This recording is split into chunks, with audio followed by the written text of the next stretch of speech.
Jadi untuk penggacorannya bukan karena perawatannya saja teman-teman, tetapi ada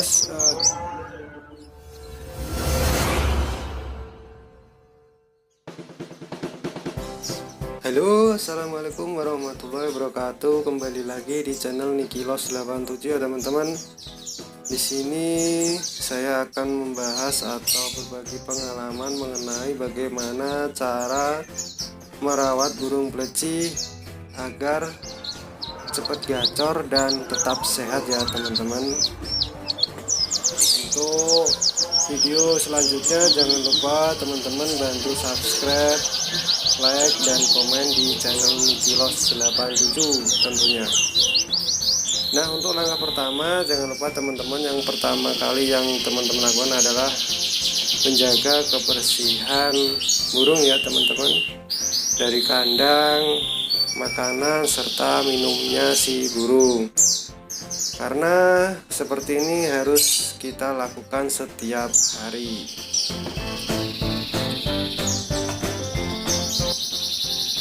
Dan untuk yang kedua, jangan lupa kita lakukan penjemuran ya teman-teman. Jangan lupa pada saat penjemuran kita lepas semua pakan dan minum si pleci. Terus kita lakukan kasih cepuk air mandi ya teman-teman, agar burung pleci juga mandi setiap harinya. Nah, kita lepaskan semua seperti ini ya teman-teman, dan kita siapkan cepuk mandinya. Lalu kita pasangkan ke masing-masing sangkar pleci.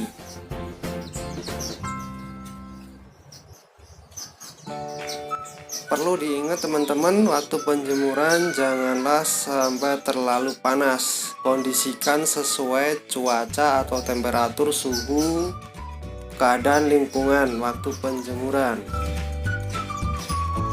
Karena apa? Tolak ukur penjemuran itu tidaklah pengaruh bagi burung si pleci. Maksudnya di sini tidak mempengaruhi durasi atau bagaimanapun lah. Kita di sini melakukan penjemuran itu hanya untuk mendapatkan vitamin E bagi si burung pleci, agar bulunya tetap halus, tidak ada kutunya, dan tetap sehat tentunya.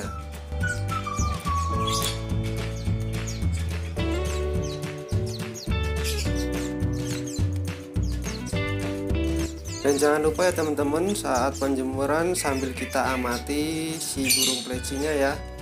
Jangan sampai di dalam lingkungan penjemuran ada predator lain, contohnya seperti kucing ataukah maling yang berkeliaran ya teman-teman.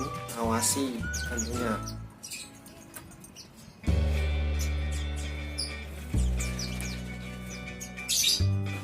Dan di sini saya melakukan penjemuran ya teman-teman, itu sesuai kondisi burung pleci ya teman-teman. Tidak terlalu lama dan tidak terlalu cepat. Oke, setelah penjemuran jangan lupa teman-teman, seperti biasanya kita angin-anginkan dulu burung si pleci agar dia dingin atau tidak mangap ya tentunya teman-teman. Setelah pendinginan atau tahap angin-angin, barulah kita pasang minumnya. Jangan lupa minumnya si pleci itu dikasih doping ya teman-teman, agar si pleci cepat buka paruh dan cepat birahi. Di sini tujuannya doping itu memancing birahi pleci, yaitu suaranya agar cepat buka paruh ya teman-teman. Tetapi jangan berpatokan kalau doping itu bisa membuat si pleci jadi tambah juara atau gimana gitu ya. Tentunya kita itu tetap konsisten dalam perawatannya. Yang penting di sini kita bertujuan agar si pleci sehat dan rajin bunyi. Untuk dopingnya teman-teman terserah ya, pakai doping apa, semua doping itu bagus. Tentunya tergantung dari kita, cara kita masing-masing ya teman-teman. Dan untuk pakannya jangan lupa teman-teman kasih EF serta buah ya teman-teman. Untuk EF nya itu setiap hari ya, untuk buahnya itu tergantung teman-teman, yang penting 1 minggu 2 kali. Kalau saya untuk EF nya saya itu pagi saya kasih 3, sore saya kasih 3, itu untuk harian. Tetapi untuk settingan EF nya ya juga tergantung si teman-temannya juga, tidak usah berpatokan jumlahnya berapa jangan. Kita amati saja si burung plecinya maunya berapa.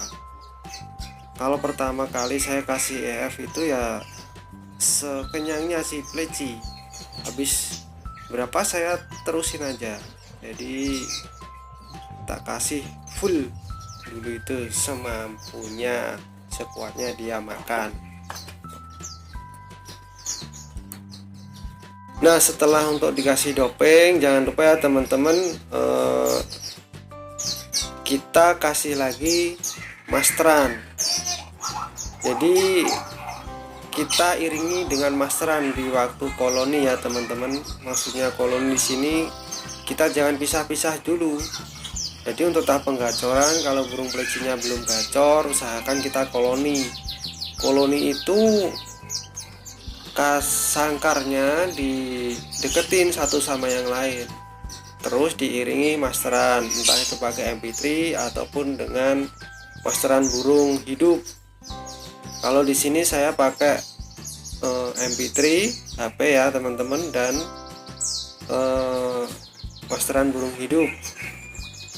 Terserah mau burung hidupnya pakai apa aja boleh, tergantung selera teman-teman. Kalau di sini saya pakai burung kenari, koul, dan perenjak yang ngebrand. Satu hal lagi, kalau tahap penggacoran usahakan jangan pakai betina ya teman-teman. Usahakan kalau punya betina dijauhin dulu ya teman-teman, atau lebih baik jangan ada betinanya ya, agar si jantannya cepat gacor. Nah, disinilah cara cepat untuk menggacorkan pleci ya teman-teman. Inilah caranya tanpa mundulan betina. Untuk pemasterannya di sini ya teman-teman, lakukan setiap hari dan setiap waktu ya. Itu cara saya. Tapi untuk cara teman-teman sendiri silahkan pakai cara yang mana, boleh. Kalau saya pribadi pakai full masteran 24 jam ya teman-teman di sini. Nah, di sini ya teman-teman, jangan lupa ya, kita lakukan secara konsisten seperti ini. Insya Allah hasilnya akan maksimal dan hasilnya akan jadi lebih baik. Tergantung kesabaran kita ya teman-teman. Tetapi juga perlu teman-teman ketahui, burung pleci itu karakternya atau tipenya itu beda-beda ya teman-teman. Kita harus kenali dulu si burung pleci. Ada yang tingkat kecerdasannya cepat, ada yang kurang cerdas juga ada. Dan jangan lupa teman-teman, kalau pilih pleci itu usahakan paruhnya yang tebal ya teman-teman, yang bodinya panjang, yang kepalanya bulat, yang paruhnya dari depan itu agak lebar. Itu kalau saya, itu saran saya. Kalau teman-teman pakai ya silahkan, kalau tidak dipakai ya silahkan. Nah, demikian ya teman-teman. Terima kasih atas partisipasinya teman-teman, sudah mau menonton konten Kilos 87. Semoga video ini bermanfaat bagi teman-teman, dan semoga plecinya teman-teman bisa gacor dan stabil ya teman-teman. Demikian, terima kasih. Assalamualaikum warahmatullahi wabarakatuh.